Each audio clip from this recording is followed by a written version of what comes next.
All right. I think we are all from some other. I think we have the genetic coding of other extraterrestrial life forms inside all of us. I agree. So we're all starseed. Now, if it's about where you were hanging out in between lifetimes, then that's a whole other thing. Okay? So, Edgar Casey does some really interesting work on planets between lifetimes so the Casey version of astrology is you pass from the body and you would go to a specific planet in between lifetimes to learn the lessons of those planets and the vibration of those planets. So then you would come back into the body. So you've got a preponderance of Pisces in your chart. Really? With the moon and Jupiter in Pisces, yes. So you have a very strong Piscean angle in your chart. Let's see what else I can. Pisces, Cancer. You've got a lot of water in your chart. Mercury. Let's see. You've got right at the. We know we have Venus in Cancer, Saturn in Cancer, Jupiter in Pisces, Moon in Pisces. So water is really a very predominant aspect in your chart, and you have Jupiter trining Saturn. I like the Jupiter-Saturn trine in your chart a lot. That's a very cool trine. You also have Venus trining Jupiter and Venus trining Saturn. So again, water seems to be a theme here. So water is a very important element in your chart, and if you want to translate this to starseed, I'm just trying to make a correlation here. One of the things that strikes me in terms of the starseed connection in water is if you've ever seen the movie The Man Who Fell to Earth, which stars David Bowie, one of the things that his character does, Thomas Newton, is he comes from another planet, and he is here to bring water to his dying world, right? So I think that there's a connection on an elemental level with water in your charts from a starseed perspective. And I'm kind of making a reach here, but there are races that have come to this planet specifically for water. And if you've ever read Ingo Swann's book, one of the things that Ingo Swann is privy to, and Ingo Swann was the guy who taught all the remote viewers, he's taken on a super hyper speed craft to a remote region outside of or in Alaska where there's a very large lake, and he's able to watch a UFO take up huge amounts of water from this lake. So I would say part of what your detective work would be, like if you were to take anything from our time here together, it would be where can you find the importance of water as it relates to this quote-unquote starseed or any of the races, the explorer races that have come to our planet where water is really important to them. I think that there'd be some clues there for you. In a couple of weeks, I'm hoping to have Robert Shapiro on my show. And Robert Shapiro is a channel, and he wrote a book called Shining the Light, which I found to be really, really instructive. And maybe Robert can shed some light on this when he's on the show. I'll ask him when he's on. It'll either be on a Wednesday or possibly next Friday. So I'll have that on the website and on the blog talk page, and you may want to listen in, and we'll ask him about that. I will. Starseed and water.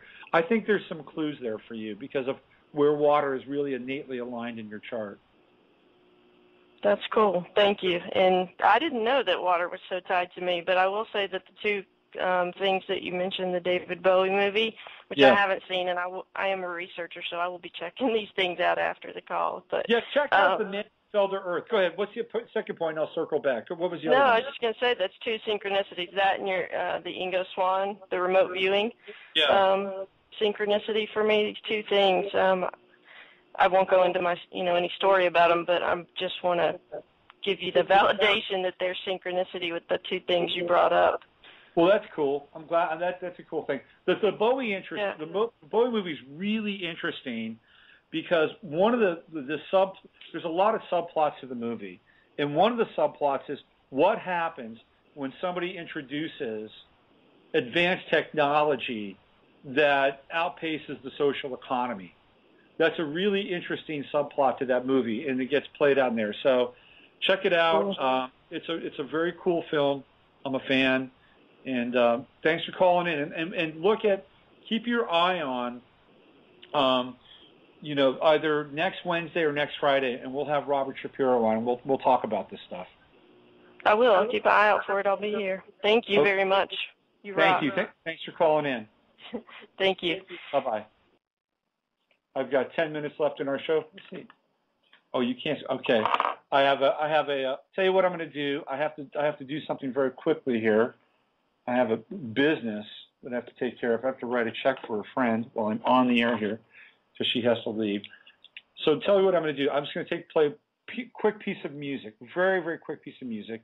I'll be back in 1 minute and 7 seconds while I write this, and we'll round off the show.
Okay, it was Fontanic by me, a.k.a. Dominatrix, and you're listening to Navigating the Astrological Matrix.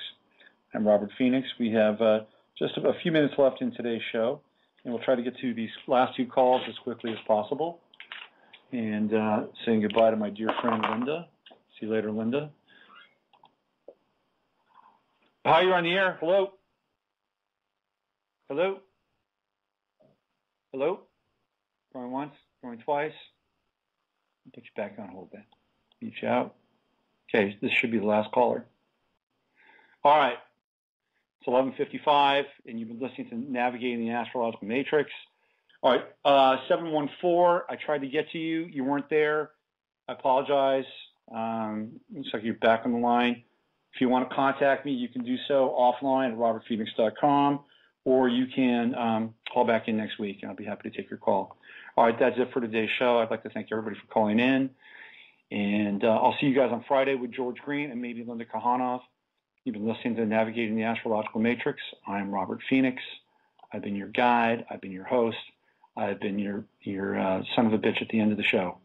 Take good care. Use your head to discern what's real, your heart to stay open to what's possible. See you on Friday.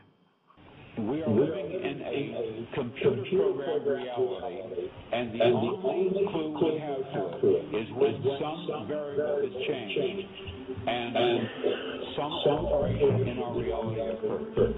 We would have the overwhelming impression that we were reliving the present, déjà vu, perhaps in precisely the same way, hearing the same words, saying the same things. I submit these impressions are valid and significant, and I will only say this: an impression is a clue that at that past time point, a variable was changed, reprogrammed as it were, and that because of this, an alternative world branched off.